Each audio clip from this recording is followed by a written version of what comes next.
반갑습니다. 배동만입니다. 반갑습니다.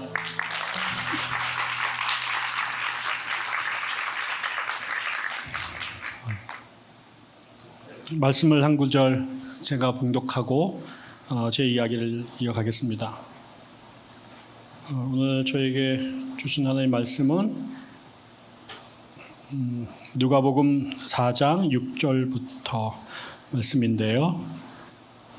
21절까지 저는 표준 세번역을 읽는데 제가 봉독하도록 하겠습니다.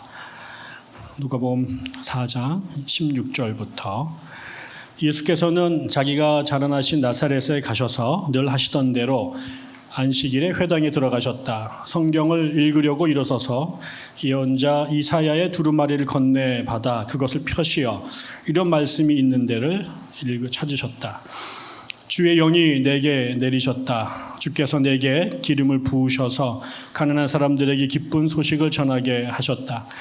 주께서 나를 보내셔서 포로된 사람들에게 자유를, 눈먼 사람들에게 다시 보게 함을 선포하고 억눌린 사람들을 풀어주고 주의 은혜의 해를 선포하게 하셨다.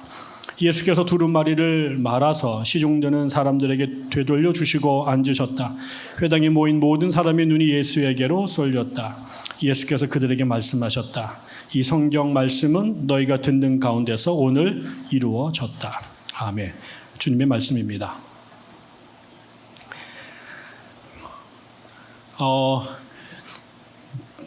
제가 오늘 첫날에 여러분과 함께 말씀을 전하게 됐네요. 제가 요즘에 기도가 부족한 것 같습니다. 이런 저주를 받다니. 제가 요즘에 저는 종말론 공부했는데 거룩한 곳에 서지 못한 곳이 서거든 그때가 가까운 줄 알라. 그런데 제가 그 종말의 징조가 아닐까. 오랜만에 성서 한국 대회가 여기 이렇게 모였는데요. 지금 찬양한 걸로 딱 끝났으면 제일 좋았겠다 싶습니다. 더워 죽겠는데 또 피곤해 죽겠는데 이 시간에 나보고 설교를 하라고 그러다니 참 못된 사람들이다 생각이 듭니다. 참으로 다행인 것은 이런 것을 주께서 역사하셨는지 제가 원래 70분 설교를 해야 되는데 10분 깎았습니다. 그래서 1시간만 하라고. 그래서 제가 오늘 다른 거 드릴 건 없고 시간 안에 끝내는 게 제일 중요해서 지금이 34분인데요. 9시 34분에 딱 끝내겠습니다.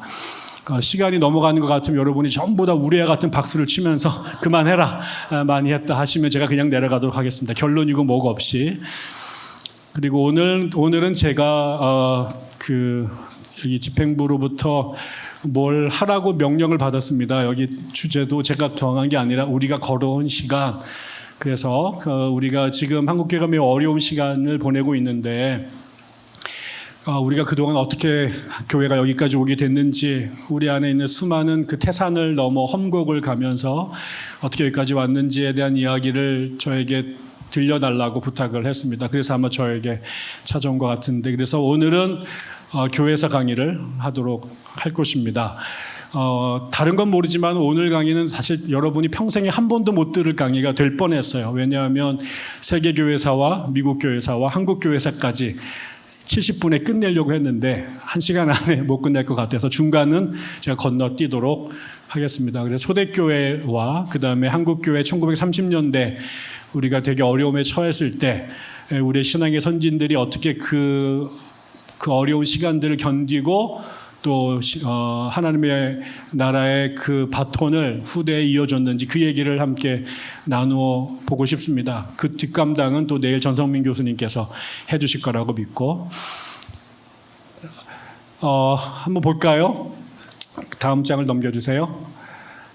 먼저 오늘 이야기를 하기 위해서 한국이 지금 한국교회가 어떤 상황에 있는지에 대한 얘기를 한번 보겠습니다. 사실은 덕스럽지 못한 얘기가 될 게 뻔한데 그래도 우리가 지금 서 있는 자리가, 오늘 우리가 이 자리에 이렇게 더움에도 불구하고 모일 수밖에 없는 우리들의 현실을 정직하게 인식하는 차원에서 함께 최근에 나왔던 이야기들을 보겠습니다. 여러분 뒤에 그림이 있지만 저게 유럽에 있는 유명한 교회당인데 지금은 저렇게 돌덩어리만 남아 있습니다. 한때는 수천 명의 사람들이 드날리던 교회였거든요. 한국 교회들도 지금 어느 교회는 3천억짜리 집을 진 교회가 있잖아요. 여러분 3천억이 얼마나 많은 돈인 줄 아세요? 여러분이 1년에 1억 원씩 모아야 3,000년 동안 모으는 돈입니다.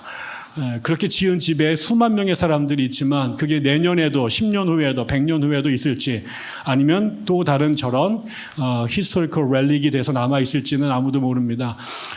저는 그런 시기에 한국 교회가 지금 비슷한 진로를 가고 있다고 생각이 드는 여러 징조들이 있습니다. 아마 제가 말하지 않아도 여러분이 인식할 거라고 생각하는데 몇 가지를 한번 지표를 보겠습니다. 다음. 최근에 이건 제가 조사한 게 아니라요. 여러 단체에서 조사한 거를 제가 가져온 건데 기본적으로 한국 사람들 안에서 종교 자체가 매우 점점 인기가 없어져 가고 있습니다. 여기는 보면 알겠지만 개인 생활에서 종교가 중요하다라고 생각했던 사람들이 84년에는 자그마치 68%가 우리나라에 있었습니다. 그런데 그것이 지금 2014년 몇 년 지났을까요? 한 30년 지났나요? 지금은 52%로 내려왔는데 그 숫자가 계속해서 내려가고 있습니다. 종교라는 것 자체가 매우 재미가 없는 현상이 되는 거죠. 제가 종교학과를 나왔는데 여러분들 자식들 중에 혹시라도 정신 나가가지고 종교학과 가겠다는 애들 있으면은 협박을 해서라도 말려야 됩니다. 망합니다, 이거는. 두 번째, 다음 넘기겠습니다. 뿐만 아니라 기독교 인구가 계속 줄어들고 있어요. 같은 84년도에 전체 기독교 인구가 17%였는데 계속해서 올라가다가 여러분 다시 보시지만 2014년을 기점으로 해가지고 다시 줄어들고 있습니다. 그런데 이 통계가 매우 기만적입니다. 왜냐하면 대한민국의 모든 통계 가운데 가장 공신력이 없는 게 개신교 교세 통계표입니다. 저런 것들도 다 교회가 리포트한 거를 바탕으로 할 텐데 여러분들도 아시겠지만 여러분의 교회의 등록 숫자와 실제로 교회 나오는 사람들의 숫자는 엄청난 차이가 있습니다. 기본적으로 2배 차이 나는 데도 많고요. 어디는 제가 10배 차이 나는 데도 봤습니다. 그런 맥락에서 이 숫자가 별로 차이가 안 바뀐 것 같지만 84년도부터 실제로 2021년까지 다른 통계에 의하면 개신교 쪽에서 교회를 이탈한 사람의 숫자가 대한민국의 모든 종교 가운데 제일 많다라고 하는 그 주장들도 있어요. 다음.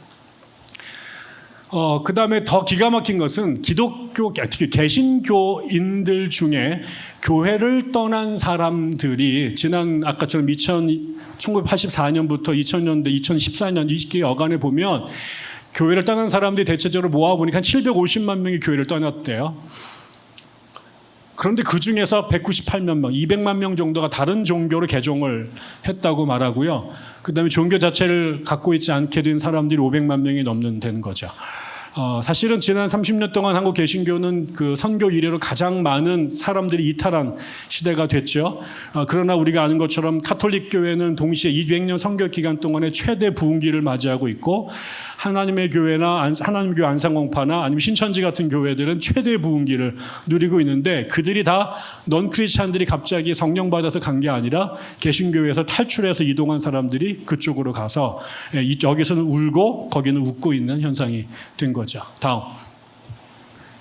그 다음에 더 심각한 거는요. 교회를 빠져나갈 뿐만 아니라 한국 사회에서 종교를 믿지 않는 비종교인들한테 물어봤어요. 가장 호감을 느끼는 종교가 뭐냐? 그랬더니 불교가 1등을 떡 했네요. 개신교가 6%잖아요. 카톨릭이 불교는 20%인데 한국에서 제일 재수없는 종교가 개신교가 된 겁니다. 반맞은 종교. 여러분들 여기 왜 계시는지 정말 우리가 잘 모르겠습니다. 왜 남아 있는지. 밖에 나가면 우리를 바라보는 사람들의 눈길이 저렇다라는 것이고요. 이렇게 개신교가 인기가 없는데 더 불행한 것은 밑에 있는 것입니다.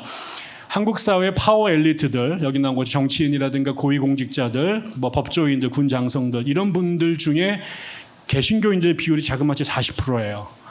다시 말하면 우리나라를 이끌고 가고 있는 사람들 중에 개신교인들이 가장 많다라는 거죠. 그런데 이 종교가 한국 사람들한테 가장 비호감인 종교가 됐고 이런 사람들이 나라를 이끌고 가고 있는 시대에 젊은 청년들이 한국을 지옥 불반도 헬 조선이라고 명명하고 있다는 게 매우 안타까운 현실인 거죠. 다음. 그래서 많은 분들이 걱정을 많이 합니다. 이러다가 개신교가 없어지는 건 아닐까. 어디에도 소수의 대형 교회를 제외하고는 교회 사정이 좋다는 얘기를 들어보기가 어렵습니다. 이미 여러분 아시지만 지방의 시골에 있는 교회들은 텅텅 빈 지 오래됐고, 서울 지역도 구도심에 있는 교회들은 할머니 할아버지들만 남고 청년들이 없는 교회가 되어가고 있고요. 대한민국의 교회 가운데 아마도 60% 이상의 교회들은 목사님 혼자서 목회를 하는 1인 성직자 교회들이 대부분일 겁니다. 신학교 지원자들 숫자가 급감하고 있다는 것 우리가 다 이미 알고 있는 소식이잖아요. 거기에다가 밖에서 개종하는 사람들이 없습니다. 지금 있는 우리가 800만 정도 되는 사람들의 숫자가 그 이전에 100년 전에는 한 명도 없었던 시절이 있었는데, 그들이 여러 이유로 교회에 와서 100년의 역사가 왔고 그 가운데 1000만에 가까운 사람들이 교회를 다녔던 시절이 있는데요. 지금은 교회 바깥에서 여러분도 아시지만 여러분 교회에 넌 크리스찬들이 자기 발로 교회에 나오게 되는 경우들은 매우 희한할 정도로 드물어요. 지금도 교회가 왔다 갔다 하고 지용도가 바뀌죠. 그러나 그 대부분은 표현이 그렇습니다만은 후진 교회에서 상대적으로 좀 더 나은 교회로, 문제 있는 교회에서 조금 더 온전한 교회로 우리 소위 말하는 수평 이동을 하는 거죠. 그리고 젊은 아이들이 교회 떠나 20살이 되어서 지방대학으로 가기를 원하는 아이들이 무지무지 많습니다. 교회에서 탈출하려고. 그리고 아이들을 낳지 않잖아요. 그럼 결국 모래시계 모래들이 다 떨어져 나가면, 새로 채워지지 않는 상태에서 계속 나가면 이거는 불보듯 뻔합니다. 저는 요즘에 제가 동학 공부하고 대종교 역사를 들여다보고 있는 중인데, 제가 이 종교에 관심이 있어서가 아니라 100년 전에 우리나라에서 개신교보다 대종교가 동학이 훨씬 더 숫자가 많았어요. 독립운동을 다 이끌었고요.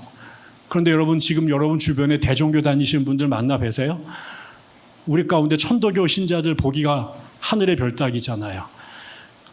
그 이야기의 다음 챕터를 한국 개신교가 쓸지 모른다는 생각들이 들거든요.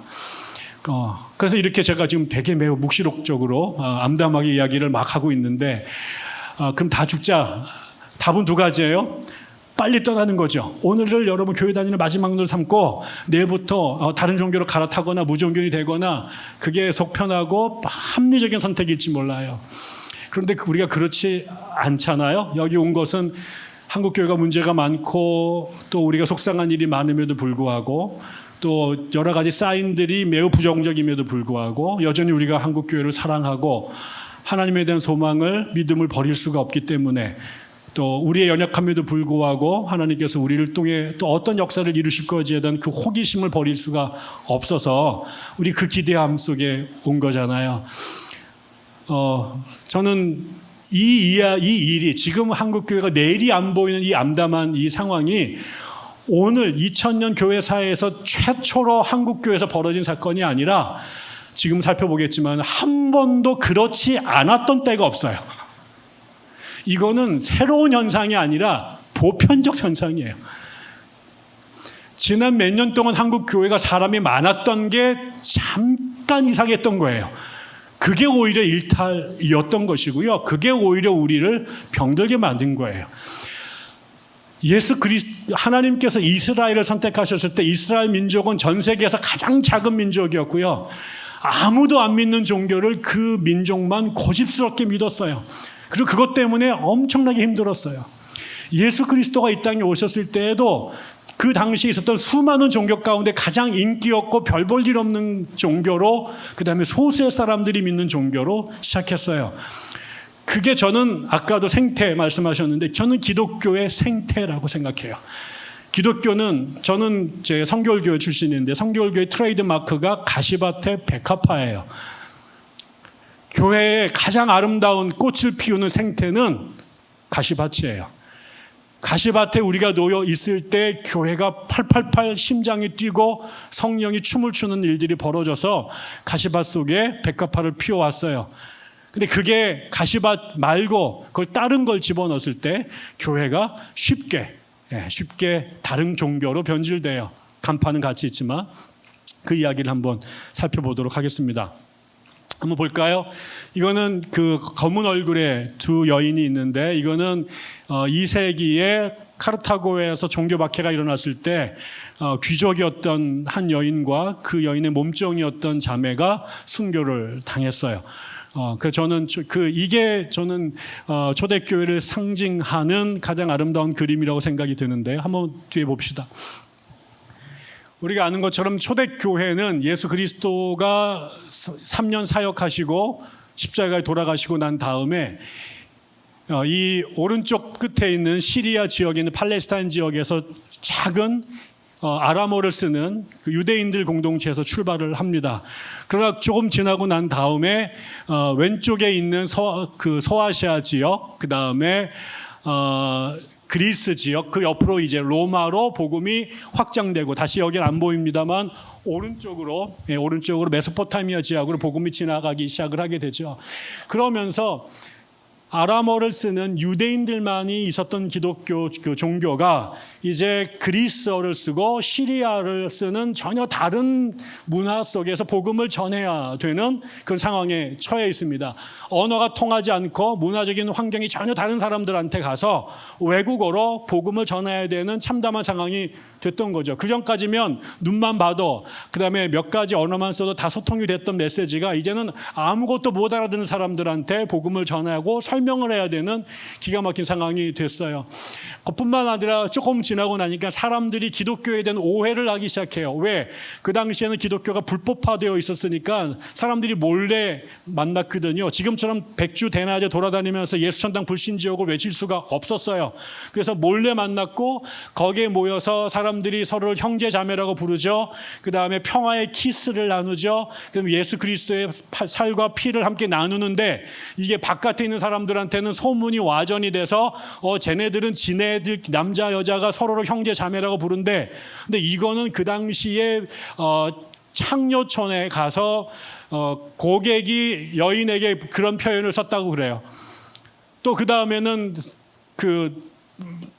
끝나고 나가지고 평화의 키스를 나누는데, 이게 또 외설적인 몹쓸 짓을 하는 것으로 들려지게 되고, 더 나가서 그리스도의 보혈과 그다음에 그다음에 몸을 상징하는 떡과 포도주를 먹는 게 실제로 사람의 인육을 먹는다고 하는 이야기들이 밖에 들리게 되면서, 또 더 어디에서는 심지어는 남자의 정액을 받아서 마신다라는 소문까지 밖에 들리면서 별 미친놈들이 모여서 이상한 짓거리 하고 있다라는 인식이 사람들 앞에 가게 되죠. 또 나가면 여러분이 아시지만 예수 그리스도를 하나님이라고 고백하는 사람들이 나타나게 되면서 같은 유대인들 안에서 이 기독교를, 이 예수를 따르는 사람들을 이단으로 정죄하기 시작했고, 그들이 교회를 박해하는 일들이 벌어지게 됩니다. 좀 더 나가면 로마 제국이 네로 황제 때부터 마지막에 300년대 초반이었던 디오클레티아누스 황제까지 때로는 전국적 차원에서, 때로는 지역적 차원에서 기독교를 제국 자체가 박해하는 일들이 벌어지게 되죠.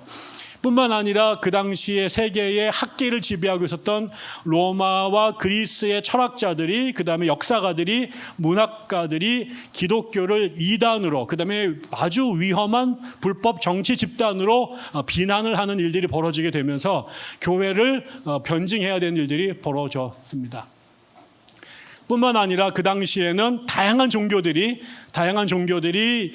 로마 지역에 다 밀려왔어요. 근데 특별히 그 중에서 여러분이 아시는 것처럼 로마는 그리스의 문화를 그대로 받아들였는데, 그리스가 믿었던 신들을 창시 개명해서 자신들의 신으로 받아들였고, 그 12명의 유명한 올림포스 신전에 있는 신들을 국가적 차원에서 섬겼고요. 그 다음에 이 동방에서, 다시 말하면 메소포타미아와 페르시아 지역에 있었던 종교들이 로마로 진출을 하면서 서로 경쟁을 하게 됐습니다. 그래서 그 종교들하고도 기독교가 함께 그 자리를 차지해야 되는 이런 상황들에 처해 있었던 거죠. 이 내용들 중에 어떤 것도 기독교인들에게 호의적인 것이 없었어요. 자기가 출신했던 유대인들은 자기를 이단으로 몰았고, 자기가 살고 있던 제국은 기독교를 불법 종교로 인정하고, 이단, 그 다음에 이상한 사람들의 그 집단으로, 사이비 집단으로 몰아가기 시작했고, 그 다음에 지성인들 눈에는 이거는 정신 나간 사람들이 모이는 이단이고 사이비고, 그 다음에 신흥 종교 중에서 아주 저열한 것이라고 비난을 퍼부었죠. 예, 이렇게 사방팔방에서 기독교가 운신의 폭이 없는 상태에서 복음을 전해야만 되었습니다. 넘겨볼까요? 네, 넘기고 제가 이 얘기를 했고, 그 다음에 뭐 이런 얘기도 넘어가 보겠습니다. 최근에 책이 한 권 우리나라에 번역이 됐더라고요. 이게 원래 책인데, 여기 보면 그런 기독교인들의 오해에 대한 비난들을 여기 적은 책들이 써 있었습니다. 기독교인은 무신론자다, 기독교인들은 낯설고 이질적이다, 그리스도인들은 부도덕하다.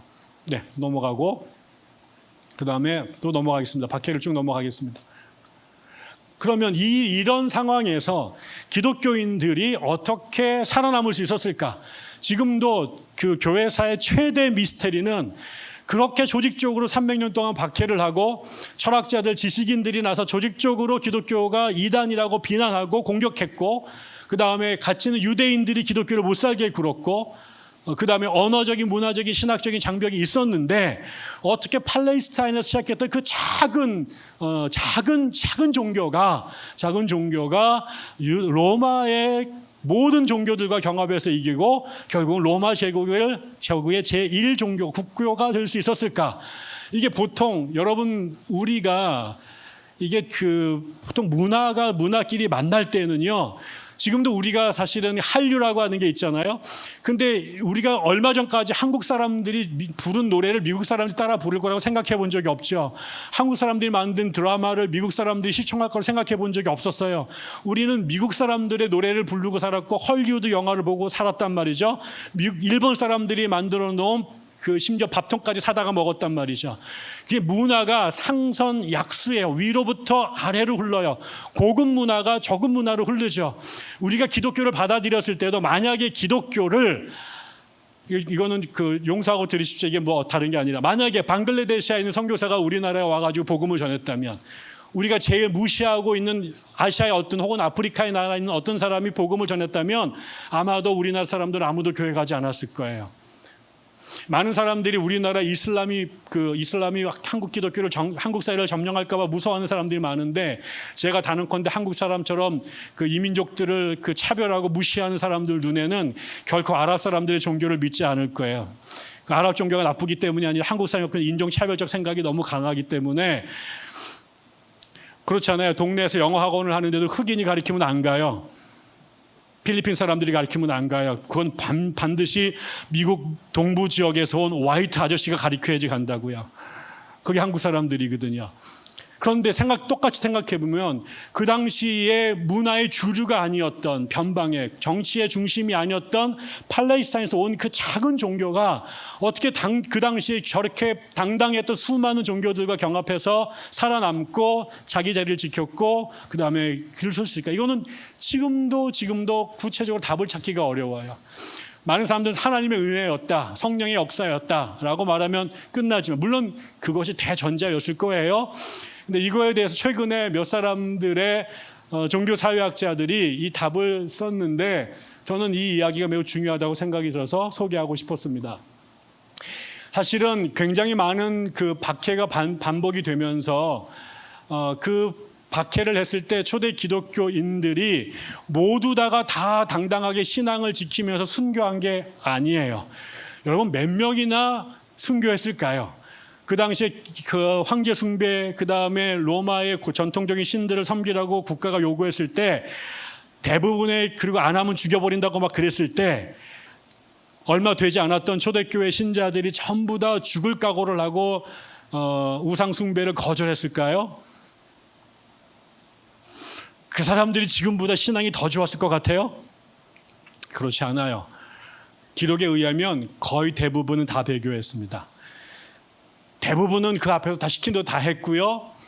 그 중에 일부 사람들은 제사를 드리지 않고 대신 제사 드렸다라는 증명서를 허위로 발급받기 위해서 관계자들한테 뇌물을 썼다라고 썼고, 그 다음에 아주 대부분의 심지어 평신도뿐만 아니라 사제들도 감독들도 대부분 배교하거나 돈 주고 위조 증명서를 얻었어요. 그리고 아주 소수의 사람들만이 죽었어요. 그래서 그 당시에도 순교자는 하늘이 내린다고 얘기를 했고, 그래서 그 순교자들이 특별하게 존경을 받고 성인이 될 수 있었던 거죠. 모든 사람들이 다 순교했다면 아마 안 그랬을 거예요. 실제로 그렇지 않아요. 근데 문제는 소수의 사람들이 배교하지 않고 어려움을 자처해서 순교자의 길을 갔는데, 결과적으로 그 소수의 사람들이 역사를 바꾼 거예요. 그 소수의 사람들이 순교자의 길을 갔던 사람들 때문에 배교했던 사람들이 다시 돌아오기 시작했고, 배교할 뻔했던 사람들이 결단하게 되고, 그 다음에 기독교를 비난하고 반대하던 사람들 안에 기독교를 향하여 마음을 바꾼 사람들이 생겨나게 된 거죠. 그 이야기를 한번 볼까요? 다음.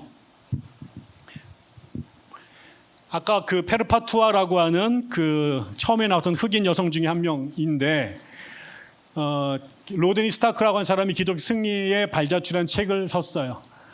근데 거기에서 그 사람은 초대 기독교가 살아남아서 승리할 수 있었던 가장 중요한 것 중에 첫 번째가 순교였다라고 믿어요. 재미있는 건 이 책을 쓴 이 로드니 스탁은요, 돈독한 기독교인이 아니에요. 자기 스스로를 무신론자는 아니지만 불가지론자라고 말하는 사람인데, 기독교가 승리하고 살아남을 수 있었던 것은 순교였고, 여기 내용을 보면 어떻게 죽을 인생에 불과한 사람들이 피부가 벗겨지고 그 위에 소금이 뿌려지는데도 끝까지 저항할 수 있었던 것일까? 어떻게 사람이 새꼬챙이에 꽂힌 채로 서서히 구워지는데도 신앙을 지킬 수 있었을까? 이러한 행위는 그 자체로 사실상 초자연적인 것으로 보였다. 그것을 지켜본 그리스도인들은 하나님의 손이 순교자들 위에 함께하는 것을 볼 수 있었다. 많은 이교도들 또한 놀랍다는 반응을 보였다.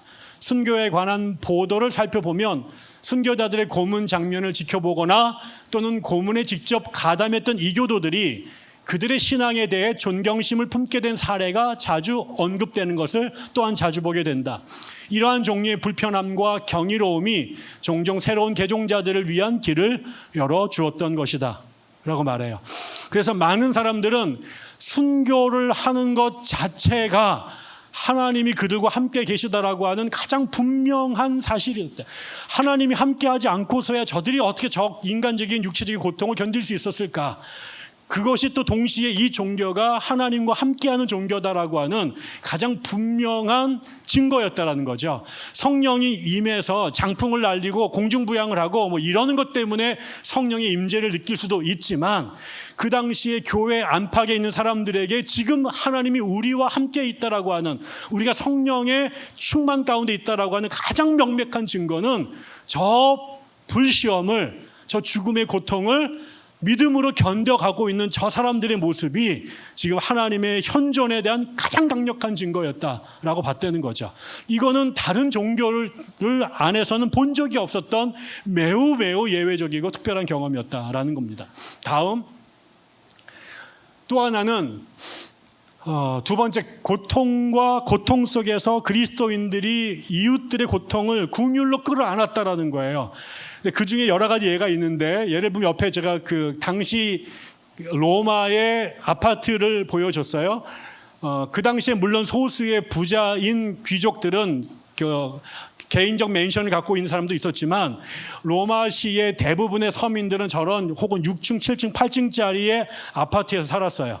그런데 이 건물들이 여기에서 덕적이 살았는데, 그 당시에 그 기독교가 주로 도시를 근거로 해서 복음을 전했거든요. 그 로마 같은 도시가 아주 중요한 선교지였는데, 거기에 이런 주거지들이 덕지덕지 붙어 있습니다. 이게 떨어져 있는 게 아니라, 그리고 이 건물들이 전부 다 나무로 만들어져 있어서 여러분이 잘 알지만 로마에 엄청나게 자주 큰 화재들이 벌어졌는데, 그게 불타기에 최적합한 환경을 갖고 있습니다. 근데 그 도시 사랑이 보면 아까처럼 인구가 밀집해 있었고요. 모든 건물은 목재로 만들었고 고층이었고, 그다음에 굴뚝이 아직 만들어지지 않았대요. 굴뚝이 없으니까 모든 이 난방을 화로를 떼워서, 집안에서 화로를 떼어 사는데, 이게 불씨가 조금만 튀면 크게 불이 날 확률이 많았던 거죠. 그다음에 건물이 부실하게 져가지고 늘 붕괴 사고가 있었대요. 불에 타 죽거나 깔려 죽거나 뭐 그럴 위험을 안고 살 수밖에 없었대요. 거기에다가 아직 비누가 안 나왔어요. 물이 부족해요. 그러니까 물을 갖고 오면 이거를 지금처럼 목 쓰고 버리고 이러는 게 아니라 한번 받으면 쓸 때까지 쓰는 거예요. 엄청나게 쉽게 오염이 되죠. 하수 처리가 안 돼요. 저 위에서 화장실이 없어요. 집집마다 요강을 두고 써요. 그 분비물을 어떻게 쓸까요? 문 열고 밖으로 버립니다. 그래서 많은 사람들의 간증에 오늘 지나가다가 재수없 또 맞았다.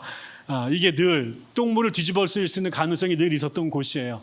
그러다 보니까 어떻게 되겠습니까? 오물과 해충이 범람을 했고 화재가 나거나 아니면은 붕괴되거나 아니면 질병에 걸려서 유행병이 돌 확률이 무지무지 많았던 거죠.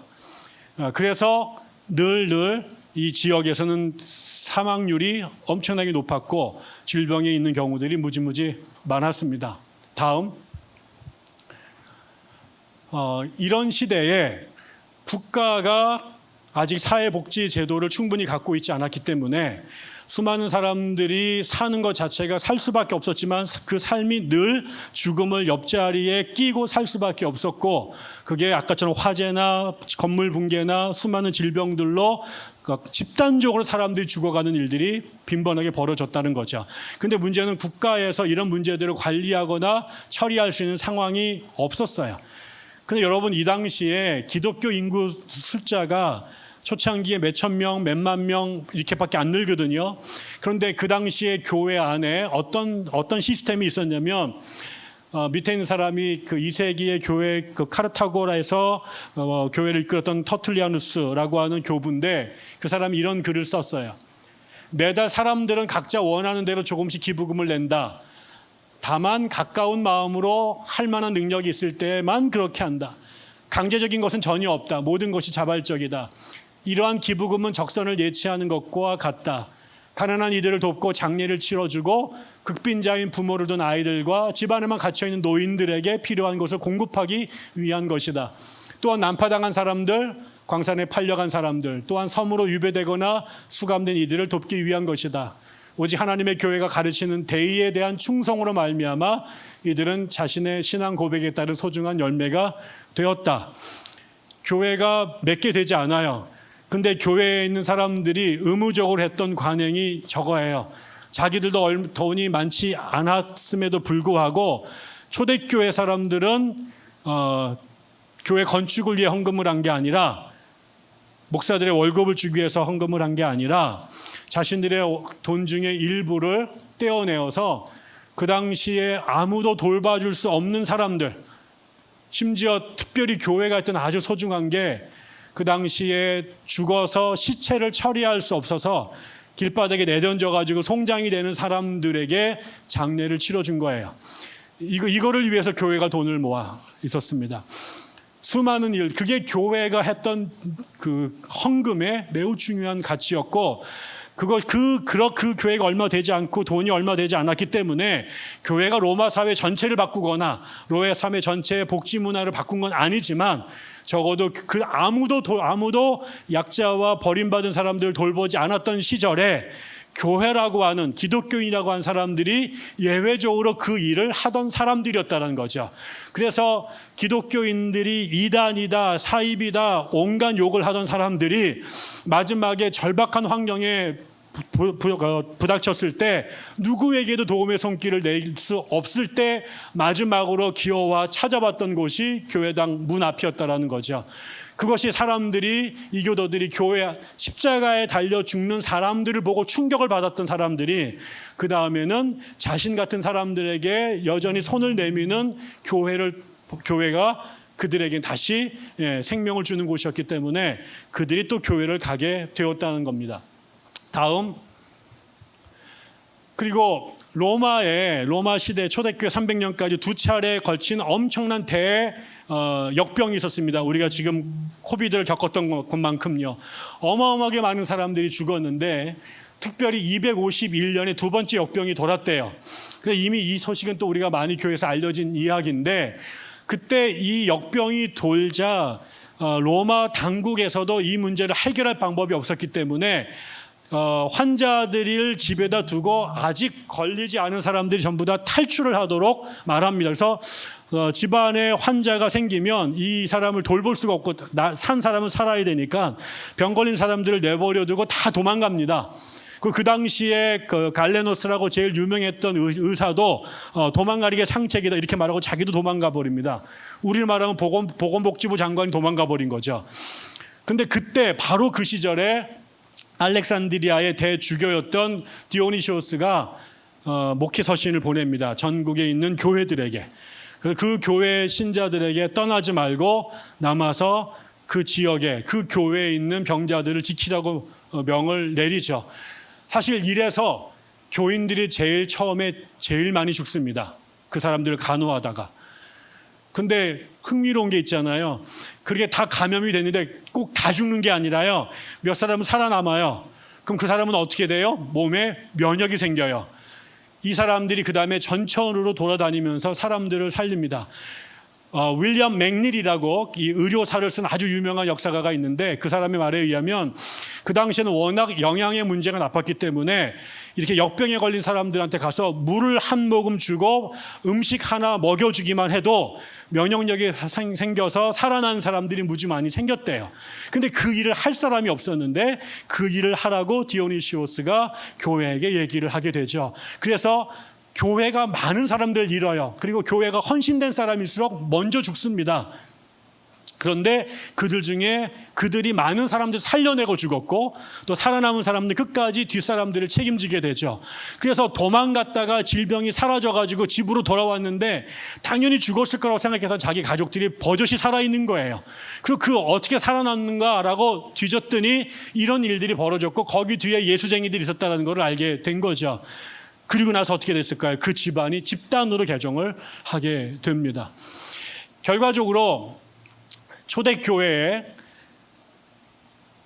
역병이 돌거나 화재가 나거나 아니면 집이 무너져서 또 전쟁이 나서 또 포로로 끌려가 수많은 사람들이 삶의 막장에 던져졌을 때, 심지어는 로마 국가도, 심지어는 동족도, 아니 가족들도 돌보지 않았던 그 사람들을 그 당시에 그 소수의 가장 비난과 그 다음에 박해의 대상이 되었던, 혐오의 대상이었던 그리스도인들이 자기를 박해하던 그 사람들에게 선한 이웃이 되어줍니다.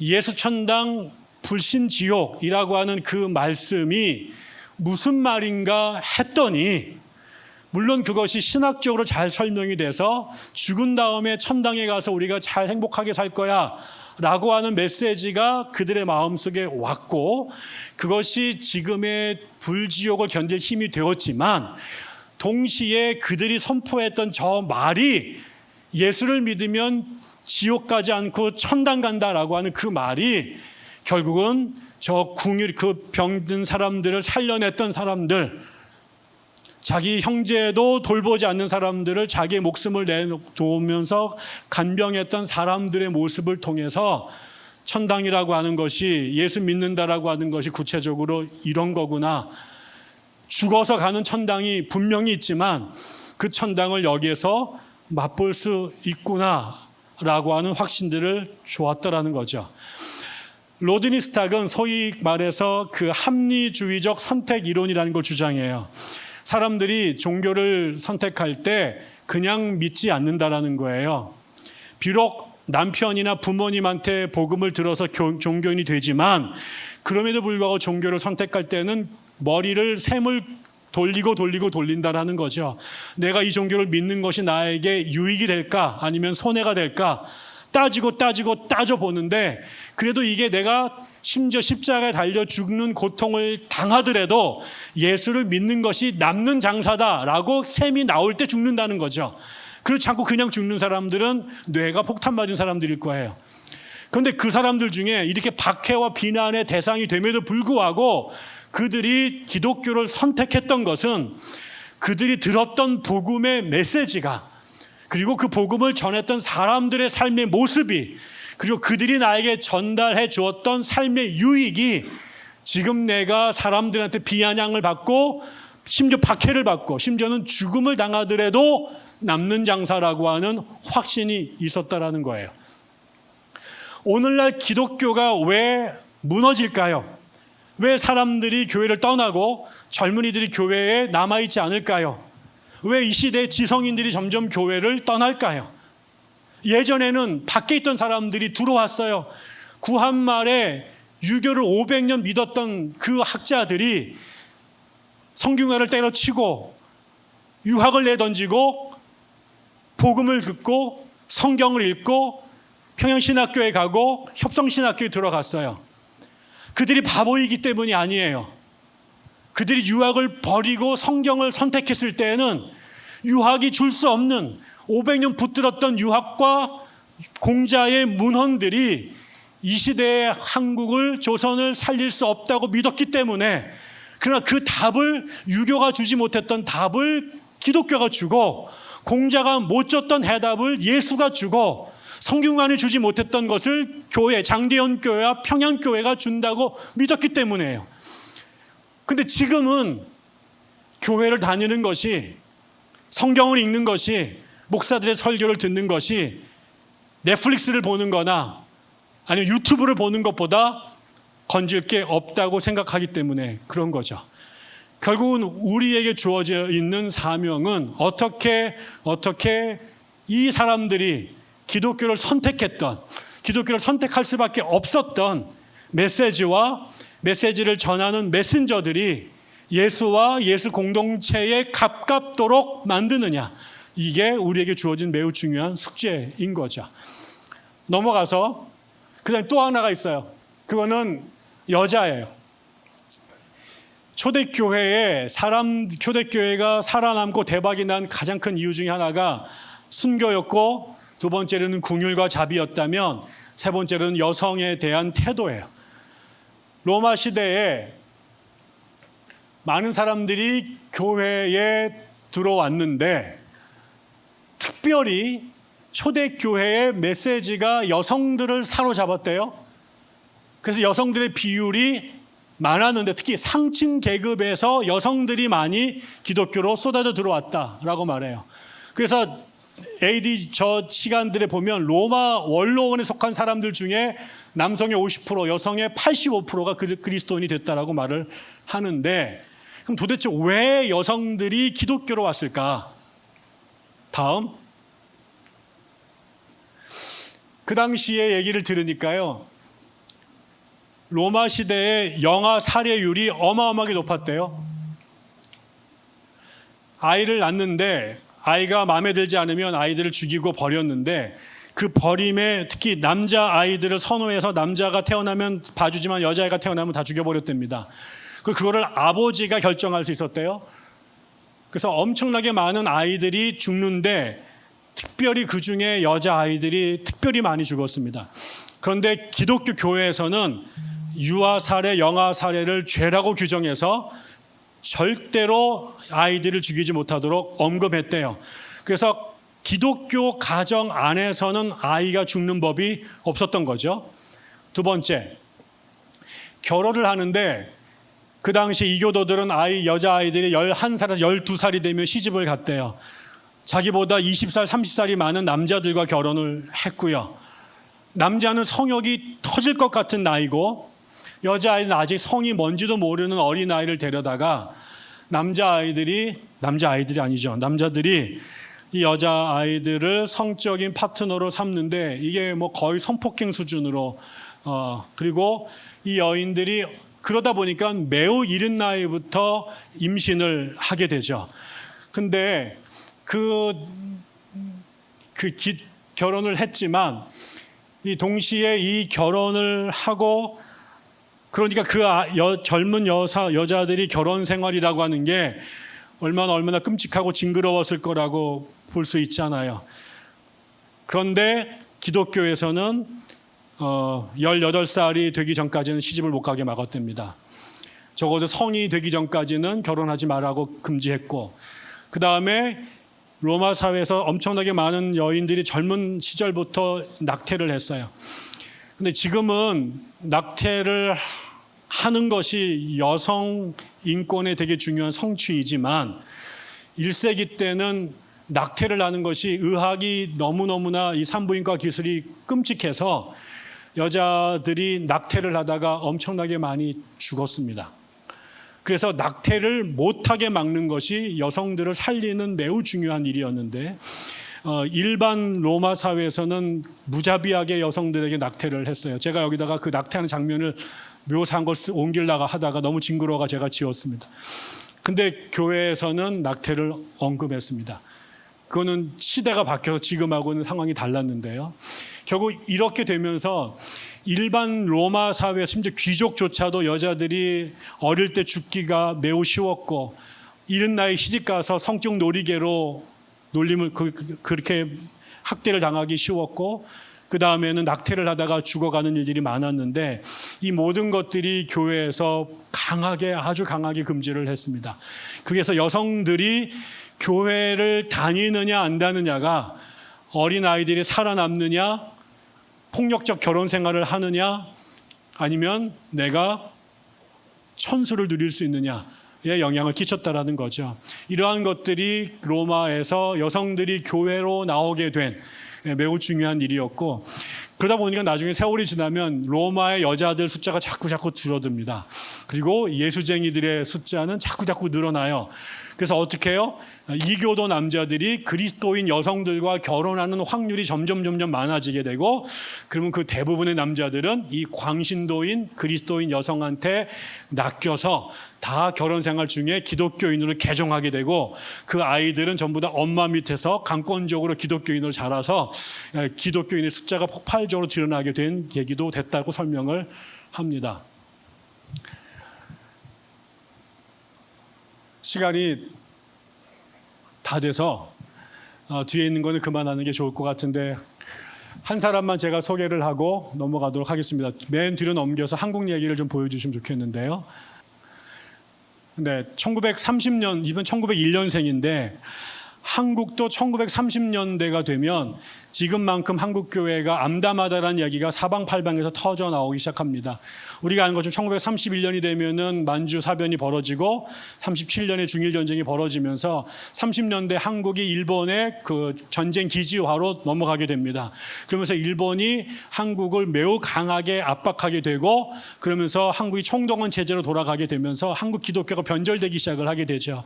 또 이 시대가 되면 1907년에 우린 1901년에 감리교회에서 1907년이 되면 장로교회에서 목사들을 배출하기 시작을 해요. 그리고 나서 한 30년, 40년 되면서 한국에 드디어 목사들이 평신도와 자기를 구분하기 시작을 합니다. 그래서 교회 안에 형제 자매였던 그 나라에서 성직자냐 평신도냐, 신학을 했느냐 안 했느냐가 나눠지게 되고, 그 다음에 장로교, 감리교가 연합해서 하나의 교회를 세우려고 된 한국 교회가 이제 감리교 따로 장로교 따로 분열되기 시작합니다. 찬송가도 따로 쓰고, 그 다음에 신학교도 서로 알미니안주의다, 칼빈주의다라고 말하기 시작하게 되고, 한국 교회가 드디어 형식주의에 빠져서 싸움을 하기 시작을 하게 되고, 교권주의자들, 그 다음에 근본주의자들이 출현을 하기 시작하면서 한국 교회가 초대교회 천국의 1900년대 초반에 가졌던 그 생동감을 잃어버리기 시작을 해요.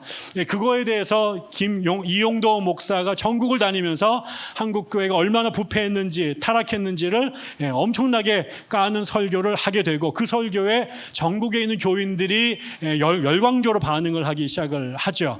그거를 또 한국 교회는 꼴보기 싫어서 이용도를 이단으로 몰기 시작하고, 뭐 여러 가지 요인이 있었습니다만, 근데 그런 시절에 한국 교회 안에 한국 교회가 이렇게 되면 안 된다라고 하는 그 이야기를 수많은 사람들이 하지만 한국 교회는 귀퉁이도 듣지 않습니다.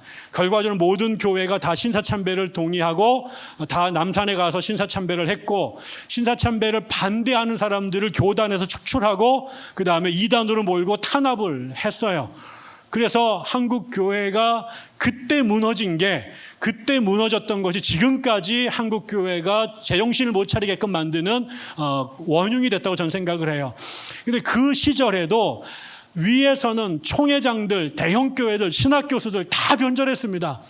한국에 있는 신학 교수들 가운데 신사참에 반대하다가 죽은 사람 한 명도 없어요.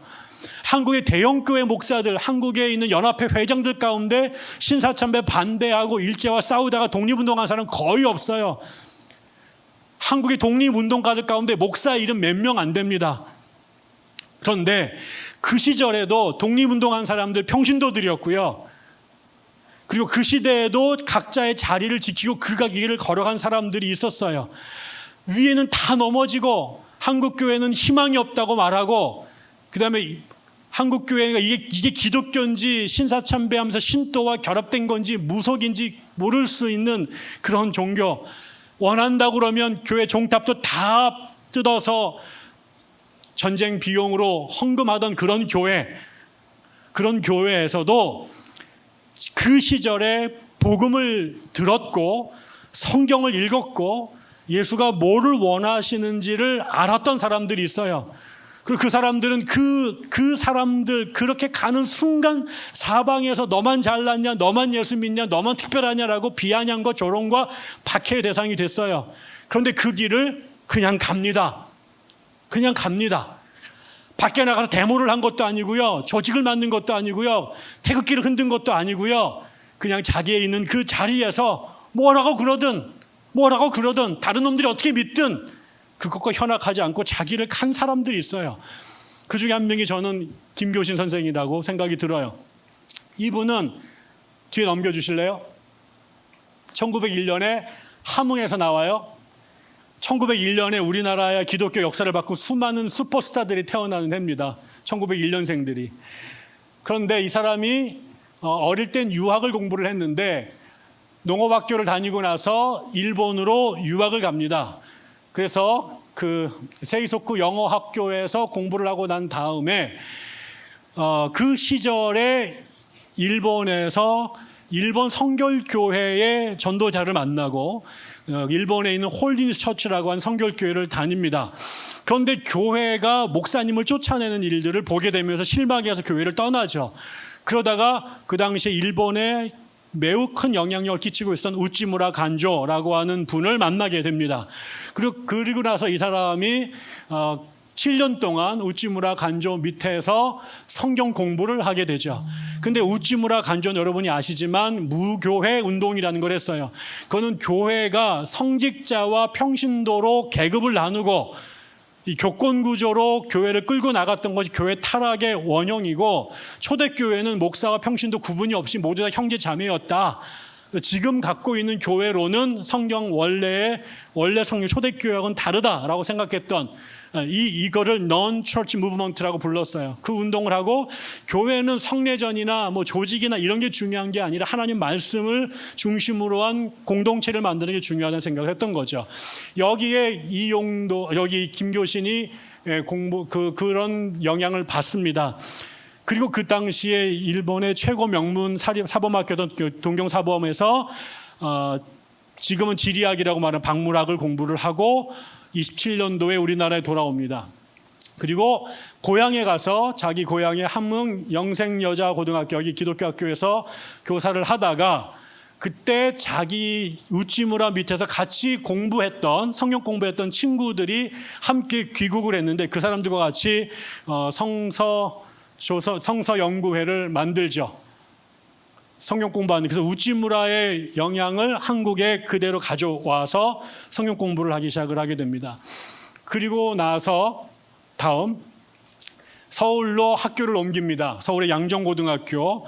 거기에서 이제 12년 동안 지리와 역사를 가리키는 선생님이 되죠. 그러면서 혼자 그 친구들과 처음에 같이 성서조선이라고 하는 잡지를 만들어내고, 나중에는 친구들이 떨어져 나가자 자기 혼자 학교 선생님을 하면서 이 작은 잡지를 만들기 시작을 하게 됩니다. 그 성서조선, 그게 지금 성서 한국의 기원이 된 것이죠. 그 정신을 갖고 온. 그때 그 양정고에서 가르쳤던 학생들 중에 이분에게 영향을 받고 매우 훌륭한 제자들이 배출이 되죠. 그 중에 우리나라 그 농학에 큰 영향을 끼쳤고, 실제로 박정희 대통령이 새마을 운동을 시작하면서 이거를 끌고 갈 사람이 없으니까 유달령 선생을 삼고초려해서 그 운동을 맡기죠.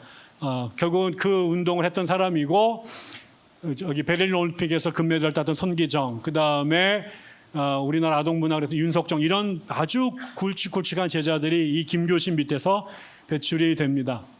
그러다가 42년도에 성서 조선 사건으로 구속이 되고, 나중에 불기소 처분을 받고 나와서 전국을 돌아다니다가 그 다음에 다시 고향에 가서 동양에서 제일 컸던 그 일본이 세웠던 그 함흥 질소 비료 공장에서 조선인들 노무자들의 위생을 담당하는 그 과장으로 일하다가 장티푸스에 걸려서 죽습니다. 그래서 45년도 4월 25일 날 죽어요. 해방을 바로 앞에 두고. 근데 이분이 그 당시에 우리나라에서 동경사범에서 공부를 하고 돌아왔으면 그냥 쭉 가면 교장을 따놓은 당상인 거죠. 그 당시에 이건 아무나 들어갈 수 있는 학교가 아니니까. 근데 교감 한번 못하고 평교사로 살다가 양정에서 12년 가르치고 쫓겨나고, 그 다음에 지금 경기고등학교, 그 다음에 나중에 지금 성도고보에서 몇 년 못 있고 다 쫓겨납니다. 그리고 나가지고 성서 조선 사건 걸려서 감옥에 1년 살다가 공장 노동자로 1년 살다가 장티푸스 죽어요. 그냥 살면 그냥 다른 사람들처럼 그냥 학교 선생님으로 시키는 대로 살았으면 아마 일제 때 알아주는 자리에 다 올라갈 수 있는 사람이었던 거죠. 근데 이 사람이 문제가 많아요. 그 문제 많은 것의 원인은 예수를 믿었다라는 이유 때문이에요. 이 사람이 태평양 전쟁이 터지고 나서 일본이 창씨 개명, 그 다음에 조선어 사용 금지, 신사참배 강요, 이런 것들을 정책적으로 하게 되죠. 이건 내선일체로 완성해야 되기 때문에요. 그런데 이 사람은 생긴 거 보세요. 말 안 듣게 생겼잖아요. 첫째, 공문이 내려왔는데 수업 시간에 계속 조선어로 수업을 합니다. 그랬더니 양정고보 다닌 아이들, 그 당시 명문 중에 명문 아니에요? 근데 아이들이, 양정고보 학생들이 수업 거부를 합니다. 왜 선생님 국어로 안 가르치고 조선어로 수업합니까? 조선 학생들이, 그놈 새끼들 나중에 나와가지고 서울대 교수도 하고 우리나라 장차관 다 한 놈들이에요. 조선어로 수업한다고 학생들이 데모를 하고요. 나중에 그것 때문에 학교에서 쫓겨나기도 되죠. 그리고 그 다음에, 그래서 이 사람은 마지막까지 창씨 개명을 거부를 했고 수업 시간에 마지막까지 조선어로 수업을 했어요. 그래서 학교에서 찍혔고, 그래서 그 10년 넘게 가르치던 학교에서 쫓겨날 수밖에 없었던 거죠. 말을 안 듣는 사람이었어요. 두 번째, 그리고 수업 시간을 독립운동하는 자리로 쓴 거죠. 이 사람은 지리 선생이었어요. 그 당시에 지리 교과서가 일본 정부에서 배포가 됐죠. 근데 그때 일본 교과서의 기본 원칙이 뭐였냐면 반도 결정론이라는 걸 가르쳐요. 그 얘기 뭐냐면 조선이 식민지가 된 거는 반도이기 때문에, 한반도라고 하는 곳에 살기 때문에 이게 식민지가 될 수밖에 없다라는 거예요. 인류의 역사는 대륙이거나 중국처럼 아니면 일본처럼 해양 도서 국가가 전국을, 전 세계를 지배했다라는 거죠. 중국이 지배했고 영국이 지배했다라는 거예요. 그래서 조선이 식민지로 사는 거는 당연한 것이고 그건 팔자고, 이거를 지리 선생이 학생들한테 가르치도록 교과서가 만들어졌대요.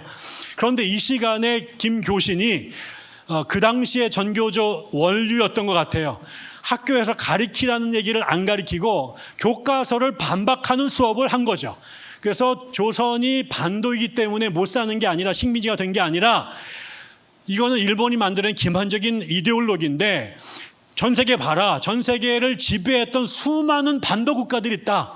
이탈리아 반도, 로마 제국 거기서 나왔다. 그리스 반도, 그리스 제국이 거기서 나왔다. 그 다음에 심지어 유탁한 반도인가요? 뭔가요? 거기 어디죠? 저기 덴마크가 있었던, 여기도 다 덴마크, 예? 뭐 그런가요? 아무튼 거기 이 다 전부 다 맞아요. 거기가 다 세계를 지배했던 패국들이 나온 곳이다.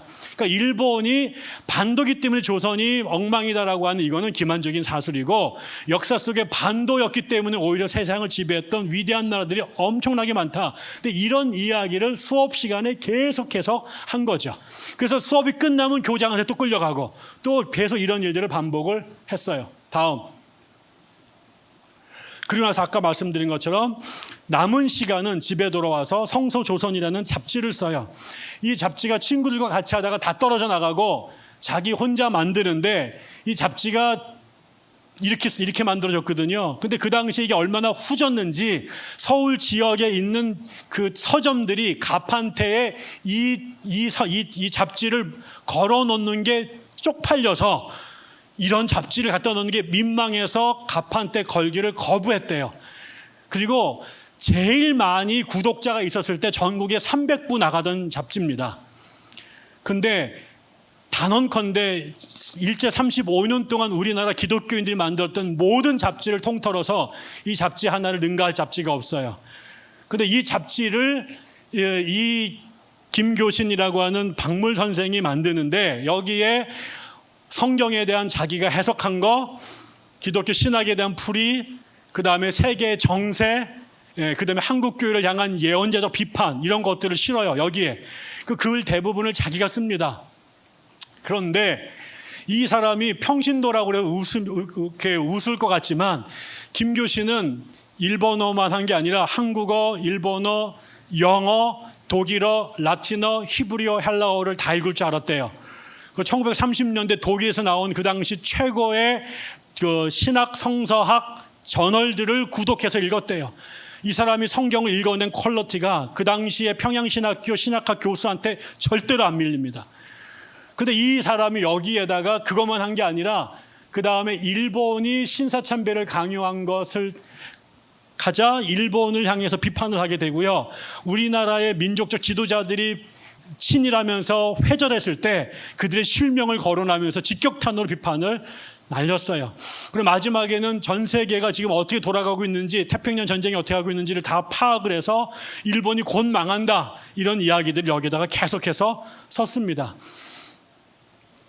그러다가 42년도 3월에 여기에 권두원 맨 앞자리에 서문처럼 조와 개구리의 죽음을 슬퍼한다라는 제목의 글을 하나 씁니다.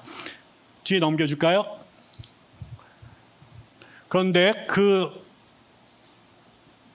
될게 없네. 여기 나왔는데 지금 다 읽진 않겠고, 저게 무슨 내용이냐면, 이 사람이 송도에서 선생을 할 때 아침마다 뒤에 있는 산에 냉수마찰을 하러 올라갑니다. 거기에 조그만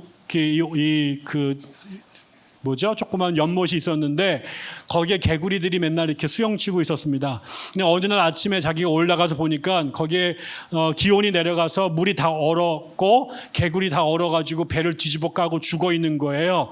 그래가지고 얼어서 다 죽었구나 어떡하지? 라고 있는데 가만히 보니까 그 물 밑에 개구리 2마리가 살아서 이렇게 수영을 하고 있다는 거예요. 그걸 보면서 아직 다 죽은 건 아니구나 라고 글을 끝맺어요. 그런데 이거를 총독부에 있는 아이들이 귀신 같은 감각으로 이게 지금 조선이 어려운 시절에 이렇게 살아남아 있구나라는, 우리 민족혼이 죽지 않았다는 얘기를 하고 있다라고 받은 거죠. 그래서 이 청서조선의 발행인 집필자, 그 다음에 구독자들을 300명 이상을 잡아다가 취조를 하고 몇 명은 감옥에 쳐 넣었습니다. 그래서 김교신이 감옥에 가게 된 거죠. 그리고 이 사람은 마지막으로 전적인 그리스도, 부분적으로 예수 믿는 게 아니라 예수 믿으면 자기의 온 삶을 던져서 예수를 믿어야 된다라고 가르쳤어요. 신앙은 우리 삶의 액세서리가 아니라 우리의 전 존재를 드리는 삶의 헌신이어야 된다고 생각했고, 그 다음에 조선적 기독교를 가르쳐야 된다. 서양 사람들이 가져다 준 종교, 일본 사람들이 가져다 준 게 아니라 이 땅에서 김치를 먹는 사람들, 그 다음에 검은고를 치는 사람들, 그 다음에 한이 가슴에 맺힌 사람들의 영혼이 정서가 묻어난 기독교를 만들어내야 된다. 그래서 이 성서 위에 조선을 세워야 된다 라는 생각을 했던 거죠. 이야기를 마쳐야 될 것 같습니다. 맨 끝으로 가주실래요? 제가 드리고 싶었던 이야기는 이거였어요. 우리 한국교회가 지금 어려움을 겪고 있다고 말하지만 이게 처음 있는 일이 아니고 예외 있는 일이 아니다. 사실 한 번도 교회가 예수 믿기 좋았던 시절, 예수 믿는 것이 바람직하고 박수받던 시절은 없었다라는 거죠. 그리고 교회가 번영할 때나 박해받을 때나 계속 배교하고 세상과 타협했던 사람들도 있었고, 그 가운데서도 하나님 나라를 바라보고 그 좁은 길을 걸어갔던 사람들이 항상 존재했다.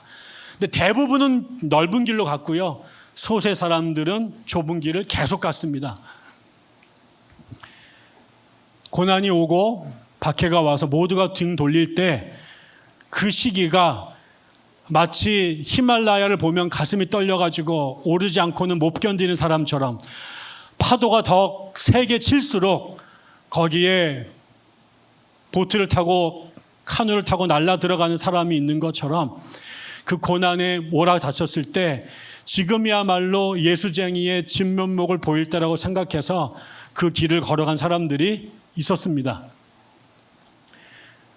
그들은 어떤 상황이든 간에 자신들의 신앙에, 자신들이 만났던 예수, 오늘 마침 성령이 임하시면, 내가 복음을 받으면 그 복음을 가난한 자들에게, 감옥에 갇힌 자들에게, 넘어진 자들에게 전해야 된다고 말했던, 강도 만난 사람들을 만났을 경우엔 가던 길을 멈추고 그들의 벗이 되어주고, 예배 시간에 기도를 드리다가도 밖에 우는 자들의 소리가 들리면 드리던 기도를 멈추고 뛰쳐나가 그들을 안아줘야 된다고 생각했던 그리스도인들이 계속 그 길을 갔습니다.